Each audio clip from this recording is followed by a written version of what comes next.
Vous écoutez Radio Equinox, la chaîne du peuple. La chaîne du peuple. Bonjour, laissons le nom du président Paul Biya tranquille. Est-ce qu'il est pompiste? Laissons le nom du premier ministre Diangote tranquille. Il n'est pas aussi pompiste. Laissons les noms des ministres tranquilles. Ce ne sont pas eux les propriétaires des stations. Laissons le nom du RDPC en paix. C'est pas lui qui avait brûlé la Sonara. Laissons l'ogre de 82. Ce sont les blancs entre guillemets qui veulent mettre le président en difficulté. Ils sont jaloux de lui parce qu'il gère merveilleusement le pays. Il s'est tourné vers la Russie. Voilà pourquoi ils veulent lui mettre les bâtons dans les roues en faisant qu'il ne pense plus à la restructuration de la Sonara ou à la création d'une usine capable de raffiner notre pétrole brut.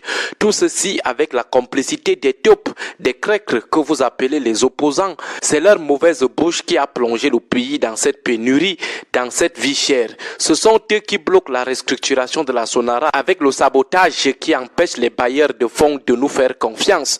Ils les bloquent à l'entrée de l'aéroport même. Ce sont ces opposants qui empêchent le Cameroun de raffiner lui-même son pétrole brut. Ce sont eux qui poussent le gouvernement à liquider notre pétrole aux étrangers. C'est la démocratie qui a mis ce pays à genoux. Moi, à la place du président, je fermerai toutes ces chaînes de télévision à l'origine de cette pénurie avec leurs invités du chaos et du catastrophisme. Qui d'entre eux a déjà même construit une station un jour? D'ailleurs, s'ils ne sont pas d'accord avec la pénurie, qu'ils changent simplement de pays. Croc c'est croc. Les enfants partent désormais à l'école à pied, croient 5 km. Les fonctionnaires tapent désormais des kilomètres pour aller au boulot à pied ou rentrer du boulot avec des chemises bien crampées de sueur. C'est normal, c'est leur corps. Le problème des opposants, c'est quoi là-dedans? Même au Bangladesh, quand il y a pénurie, même les fils des ministres marchent à pied. Même en Colombie, aux États-Unis, les enfants vont à l'école à pied, les fonctionnaires vont au travail à pied lorsqu'il y a pénurie. C'est quoi le problème des opposants là-dedans? Des taxis sont garés depuis 2 jours. Les taximens n'ont qu'à rester à la maison, qu'ils se reposent aussi. Le repos fait même du bien. Même s'ils n'arrivent plus à rationner à la maison, même si leur famille n'arrive plus à manger, ce n'est pas si grave. Même s'ils n'auront rien pour tontiner dimanche, même s'ils n'auront rien pour donner aux bailleurs, même au Paraguay, on voit souvent ça. La France, l'Italie même s'ils meurent de famine, ça ne sera pas une première dans le monde. L'Éthiopie a connu une galère extrême. Ce n'est pas pour autant que le monde s'est arrêté. La terre a continué de tourner autour du soleil. Que les gens laissent le gouvernement tranquille, qu'ils laissent le président tranquille. Le problème est ailleurs. Le président n'est pas pompiste. Ce n'est pas lui le propriétaire des stations de Yaoundé. Le problème est plutôt ailleurs. Demandez plutôt les comptes aux gens qui sabotent le Cameroun chaque jour à la télé, qui font les affaires des étrangers, des puissances étrangères qui veulent détruire le Cameroun. Leur coup ne passera pas. Même si cette pénurie dure 1 semaine, 1 mois, on va supporter. Que le gouvernement ne panique pas. Nous sommes tous derrière notre président. Je préfère que mes enfants rentrent encore avec les ampoules au pied de main. Ils vont seulement supporter la marche à pied. On ne doit pas prêter le flanc aux sirènes de la déstabilisation. Nous avons suivi qu'il y a certains établissements qui sont en train de voir comment revoir les plannings pour accommoder les élèves. C'est leur problème là-bas. Même s'ils décident de suspendre les cours 1 mois, 2 mois, ce n'est pas si tuant. Ailleurs, on a vu des années blanches. Les babanas de leur côté n'ont qu'à garer leur moto et revoir juste leur mode de vie pour économiser les billets de 1000 francs enroulés dans leur poche comme épargne. Il faudra leur dire que le Billy n'est pas une prescription médicale. Le gouvernement ne va pas faire un miracle. Le gouvernement ne va pas accoucher le carburant. Le Nigeria, qui a tout le pétrole du monde, a souvent ce type de problème. Saluons d'abord ce que le gouvernement fait, que les gens apprennent aussi à marcher à pied. D'ailleurs même que les parents n'exagèrent plus. Même si les ampoules de la marche à pied sortent déjà sur les pieds des enfants, c'est à eux de leur dire qu'avant, il n'y avait ni moto ni taxi et les élèves partaient à l'école à pied et à des kilomètres. C'est un problème d'éducation. Vous voyez le mal partout. 2, 3 jours, 4 jours sans carburant, vous commencez à saboter le gouvernement partout. Qui vous a dit que l'hélicoptère qui tourne depuis 2 jours sous le ciel de Yaoundé, c'est la patrouille pour prévenir des éventuelles émeutes? Vous voyez la catastrophe partout. Vous êtes trop alarmiste. D'ailleurs, celui qui tentera sentira l'écraseur et son moulinex passer passer sur lui. De toutes les façons, les Camerounais sont sereins. Ils resteront sereins. Même si Yaoundé et Douala restent paralysés 2 jours, 3 jours, 4 jours supplémentaires. Même si tout s'arrête, ils vont supporter. Vous, les déstabilisateurs, votre plan va échouer. Ce n'est pas la SDP qui vous provoque les Camerounais. Ce n'est non plus le gouvernement qui vous provoque les Camerounais. Encore moins le président. C'est vous qui incitez les Camerounais à sentir le calvaire du manque de carburant et de ses effets dans leur chair. C'est vous qui incitez les enfants à sentir la douleur des ampoules de la marche à pied dans leur chair.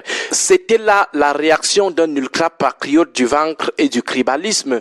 Biakat Bonala Zomtekbo. Agréable journée à tous. Radio Equinox 93 FM, la chaîne du peuple. 93 FM, la chaîne du peuple. La chaîne du peuple. Voilà, le docteur Aristide Mono a décidé qu'on va jouer à ce jeu-là, que les Camerounais aiment bien, le sport favori des Camerounais, fuit les problèmes, nous raconter comment ils veulent voir les enfants grandir, ils veulent accoucher les enfants très vite, comme ça ils n'auront pas le temps à s'occuper des enfants à la vieillesse, dire comment ils veulent courir pour aller à l'église prier, raconter comment leur plantation, leur produit au champ est monté, c'est descendu, comment ils veulent que c'est les enfants qui soient les premiers de la classe. Voici venu le moment où il faut faire face à la vraie vie. Donc, Aristide Mono, à partir de cette sortie satire-là depuis hier, c'est d'ailleurs ce qu'il nous livre. C'est-à-dire, il rejoint tous ceux-là qui ont toujours la justification à trouver que les autres sont nuls, à trouver que ceux qui partent sur les plateaux de télévision n'ont pas été mandatés, à montrer que ceux-là n'ont rien à faire avec leur temps, avec leur vie, à montrer que ceux-là sabotent le pays, détruisent l'image du pays à l'étranger et donc découragent les investisseurs à venir investir au Cameroun.